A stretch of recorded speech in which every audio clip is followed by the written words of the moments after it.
to be in. And second is that it's fun, for me at least. I can say it's a fun space because I take to believe that I'm young, so I have a lot of energy. Whatever comes my way, I can be able to accomplish it. I can be able to do it because I'm still vibrant. You know, I have all the energy at 20. And of course, it comes with its challenges where you can face other challenges. But all in all, in summary, for me, it's an interesting and fun space to be in as a youth. Right. Now, let's go into your culture, you know, into your community. Now, you're exposed, you're in Nairobi University, you're studying law, and you're coming from a culture that is vibrant but conservative, as most of the cultures that we come from are, right? But you decided, you saw a gap, which many others before you saw, and you said, you know, I want to be, you know, the change that can make this and that different. What made you want to, you know, take up this leadership position and have a whole foundation catering to aspects like education, early marriages, and the like? Basically, as a leader, all you need to do is have the burden of the people, and it's that service to people, because leadership is basically serving people. It's not about the title or anything. And I feel like leadership comes, the thing leadership comes after what you've done. So what happened is I went to a good high school and I had mentorship. There was a lot of coaching and exchange programs. So by the time I was leaving, I was actually a different person. But when I interact with my friends, I feel a gap. I can feel that there's something different, because after all, after school and everything, you go back home. And when we are having our chats, we are having fun together, there's something that was amiss. And I asked myself, Connie, what's so different about me that's not in these people? And I just realized it's only mentorship. It's just that I had someone who held my hand. I had someone who mentored me and showed me through life, and them they didn't. Or maybe they have, but there's some lack in between.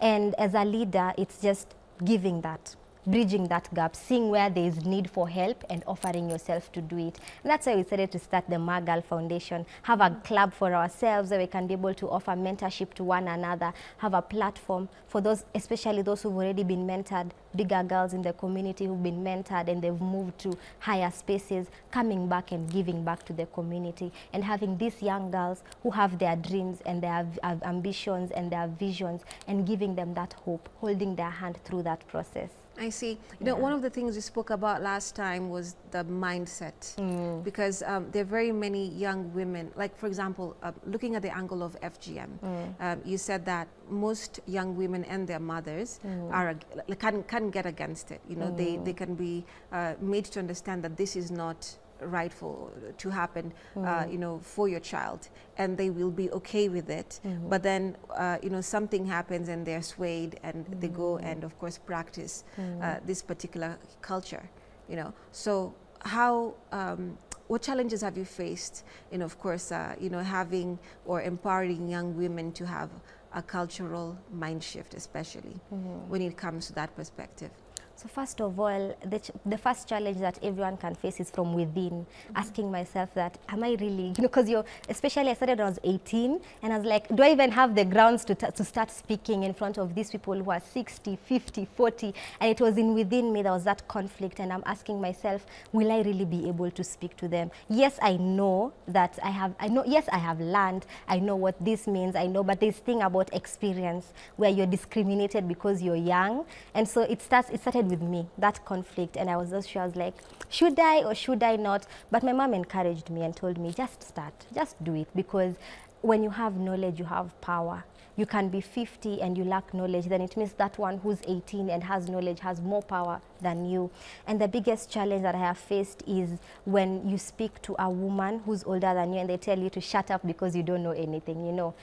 They're like, I saw you when you're breastfeeding, so what are you telling me right now? And sometimes there's only that gap. It's all about the mind and the stereotype that you face from other people who are older and who feel that since they're older than you, they know better. Or since they're older than you should be quiet while they're talking, or you should be quiet and just listen to them without questioning what they're saying. Okay, so over time you did this, and you spoke to the older people. They were not accommodative in some cases, but I'm imagining to the point you've reached right now, you know, there's a semblance of understanding that you have with this, you know, elderly people in your community, right? So when did you feel that the respect started coming in? It's when we started doing projects together, when I decided instead of having to speak to them like in a platform, in a way that I feel like I know more than them, I decided to step down and stoop to their level, you know, have conversations with them, sit with them while we are having tea and laugh about everything. And you get a way of talking to them, because what they want really is respect. They don't want, they feel like when you're younger and you're talking to them, it feels like you're disrespecting them. But once you are able to have a conversation with them, interact with them, they're able to see that actually you're not actually disrespecting them. So having projects in the community where I work with women and interacting with them, you know, daily, offering help, especially if someone sees that you're actually, you're useful to them, then things change and you become friends, and we stop looking at it from a point of authority, but from a point of friendship and family and community. Okay. So how does the same dynamic look like now that you're in the city? You know, you're also dealing with different leaders who are in the city, and respect is a basis everywhere, whether you're in your local community or you know, in the city. So what do you feel the biggest difference is when you have to influence a point and you want people to listen to you and you're here, vis-a-vis when you're back in the community? So I think for here, when I'm in Nairobi or when I'm interacting with leaders who are not from the community, it's easier for me.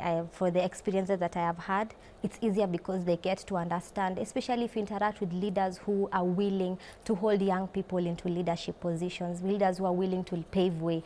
The only problem comes in if you interact with a leader who's, I don't know, those people who want to hold the seats and not want to move for anyone. So they feel threatened because they look at you, you're young, you're vibrant, you're smart, and of course you have a lot of energy. So they feel threatened. So it's both ways. If you get someone who's willing to hold your hand or who's willing to pave the way for a youth, then it's easy. But if you get someone who has personal interest and they feel like you're a threat, then it's hard. I see. Now, let's take a look at how deep cultural practices are. Like I said, you look amazing right now. Thank you. It's very lively. Somebody's watching like, who's that girl on air with all that, you know, regalia? Yeah. But that's one thing, to understand your culture and to be able to, you know, be very aware of the dynamics within it. Yeah, like we spoke earlier, we spoke about FGM and the practice, which is not something that is being advocated for, you know, right now. But at the same time, it is something that has been practiced, and it's connected to a spiritual angle also. You know, so how did you make peace with yourself so that you can be able to now stand in front of these women who have seen generations of other women practice it, and tell them, listen, this is not something that I feel we should continue with? Of course, it's not about maybe just woke up one day. It's work. I've been a work in process. Even the fact that I went through education, having my teachers teach about it, having my parents talk to me about it, having my peers who are elder than me maybe talk to me about it. So it's a process. It's a build-up. It didn't just wake up one day and decided, oh, I don't want to do this, so I'm not doing this. It's a process. It takes someone else to have someone be in this position. And eventually I can say the fact that I went through education and have my parents are educated and they protected me from these practices made me see life from a different angle. Because you find that most girls who undergo the cut, it's the mother. It's like when someone is whispering something to you constantly and constantly and constantly, it actually registers into your mind and it becomes a part of you. But when you have someone who's doing something else, then there's a different outcome. So I can say it's just, I was blessed to have a mom who was willing to walk away from the practices.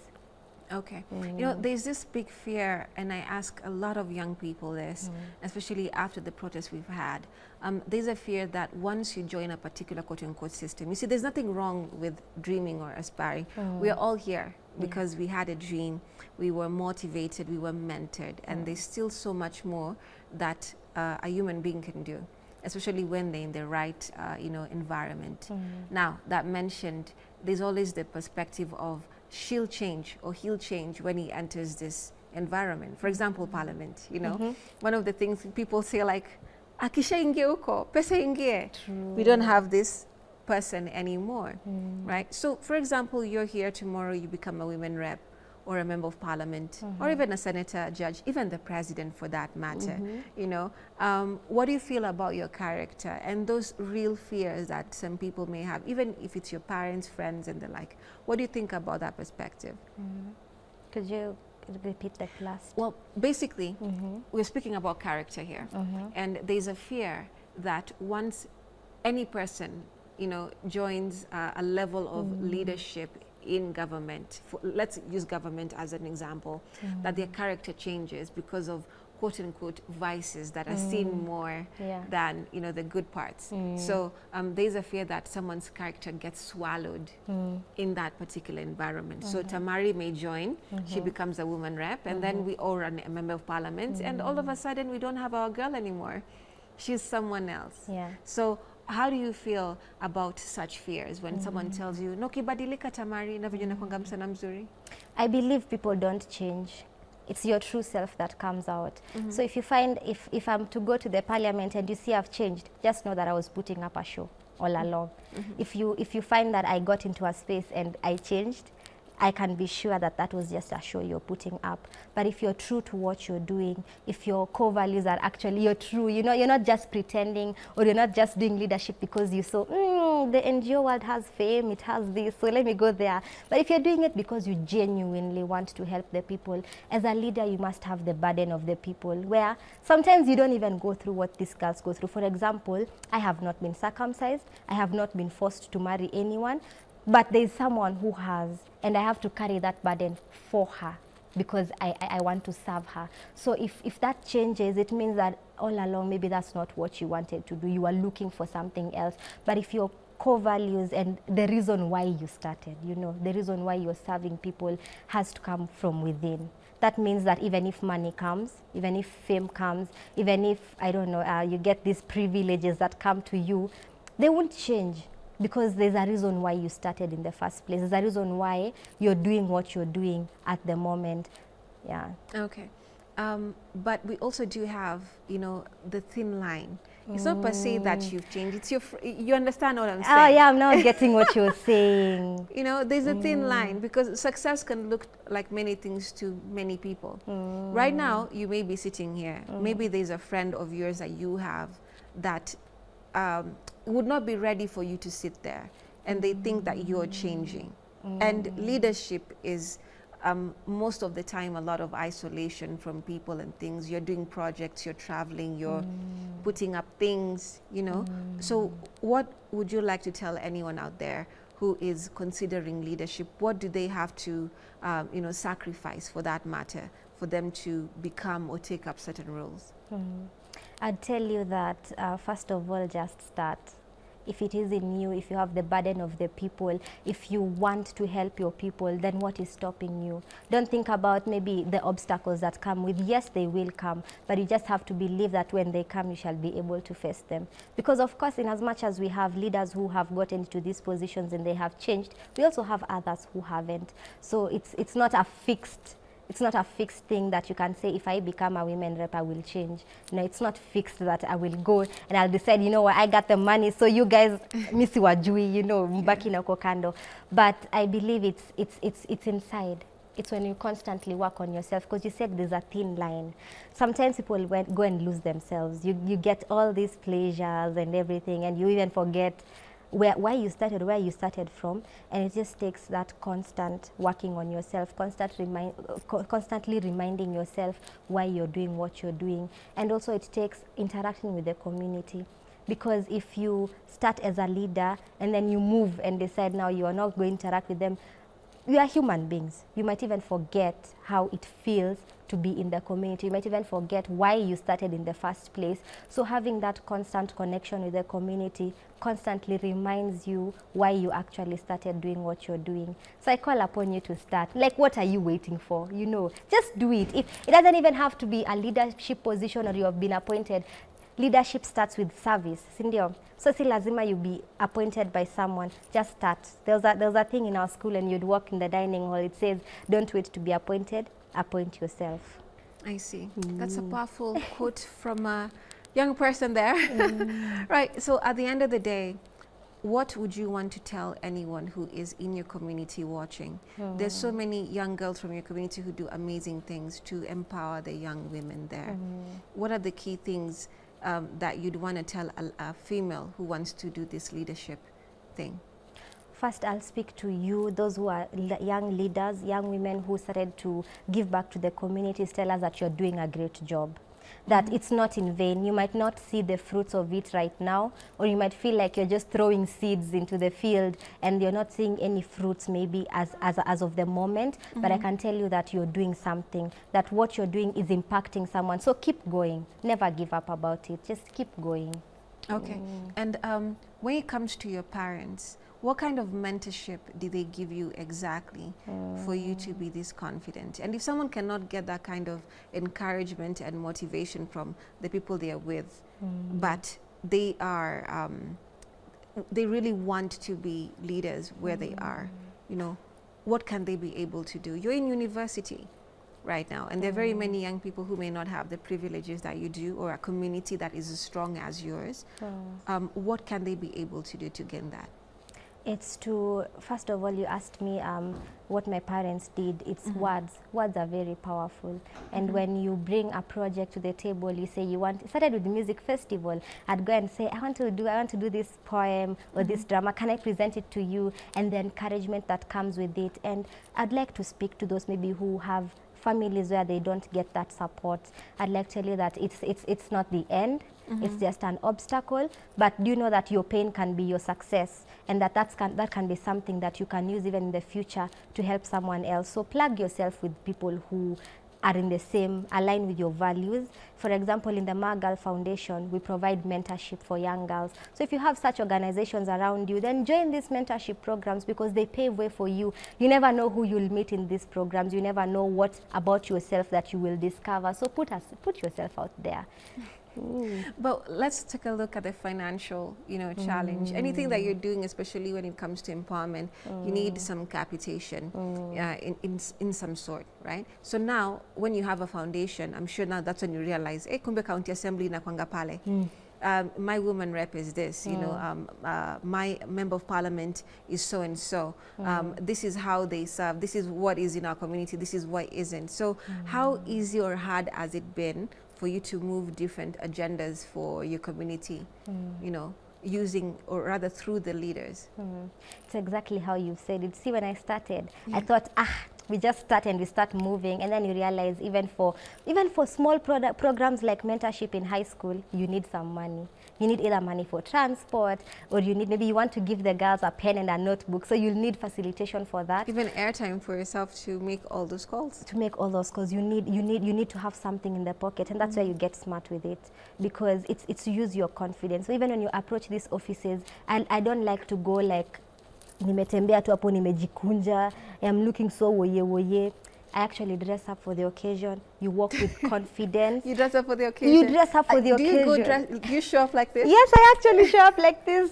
So I go, and you just have that confidence. And not always do you get it. Kwanza, let me give you one of the failures I had when we were planning an event. We wanted to have a mentorship program in a high school in Narok. And my vision, I have a weakness of dreaming big. So I was thinking we should have snacks, we should have a pen for each girl and a notebook for each of them, so they can be able to write their dreams. We should have merchandise, you know, have something written the Girl Foundation, and have them receive the gifts when they participate. So the budget was big. According to me, at that time we had like a budget of 200,000, and I'm knocking on these doors. I went to the women rep to wear, so I'm knocking on them and asking for support, and sometimes they don't receive your letters. So you wait and wait and wait. In fact, that event failed. What do you say they don't receive? Is it that they don't actually get them, or they just don't open them? I don't know. You know, it depends. For example, I can only speak of the women rep for Narok, Rebecca. She received ours and she supported us.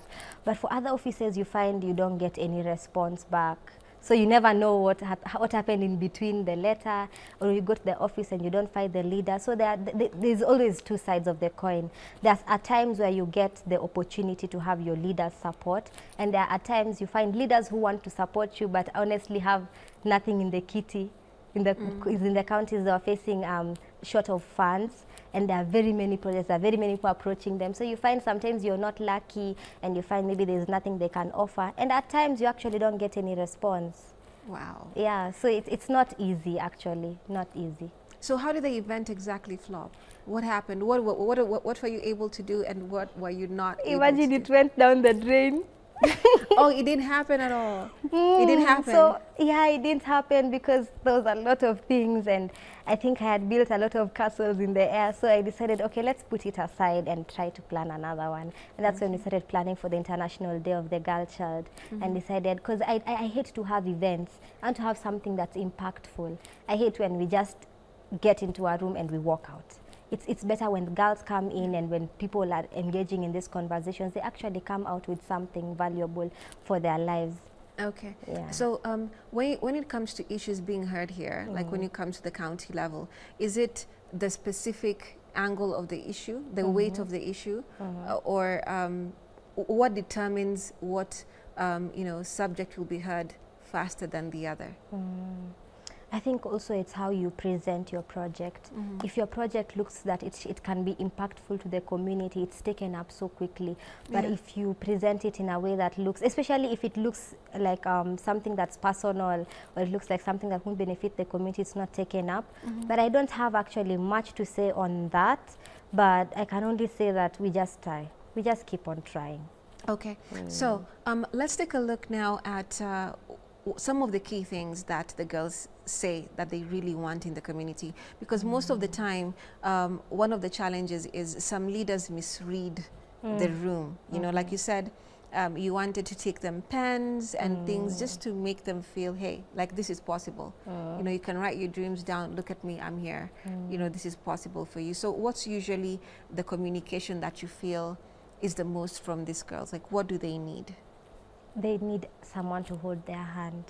You know, some come from backgrounds that are very poor, and mostly you'll find, actually, there are many girls who approach me and they're like, I just need 25,000 to complete my school fees so I can be able to go to the next semester.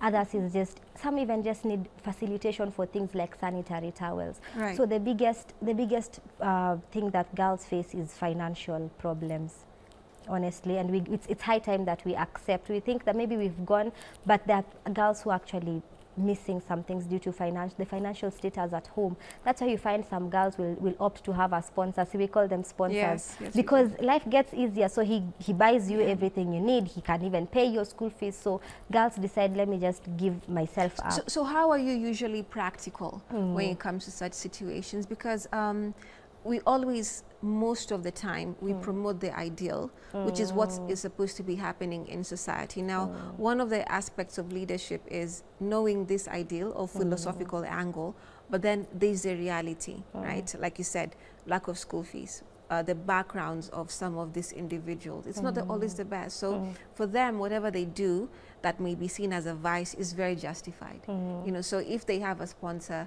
they'll tell you, I have to. Because in my family, maybe I am the provider. I'm a young lady, yes, but this individual pays for my fees and my home and my mom and everything. You know, so how are you able to balance that for you to understand that this situation is really dire, and when I represent this case, I'm representing all these people? We empower them through economic empowerment. It's when someone, most of them have skills in their hand, but it takes someone to tell you that you can use this skill for something. This one can amount to something. It takes someone to encourage you, because some can plait hair, they can plait people's hair, but they just sit on that and do it for fun. And you're like, you know this skill that you can plait people's hair. You can be plaiting your friends and they pay you. So you get something for yourself. It's encouraging someone to use their skills. This beadwork, it's actually very valuable, and most of them do it for fun. Okay. They do it to now, gift. Hold on to that. Okay. And I want you to tell me all about the expertise on that, you know, as you come back from the break. We're taking a short break. We'll be back with more of this conversation. Stay with us.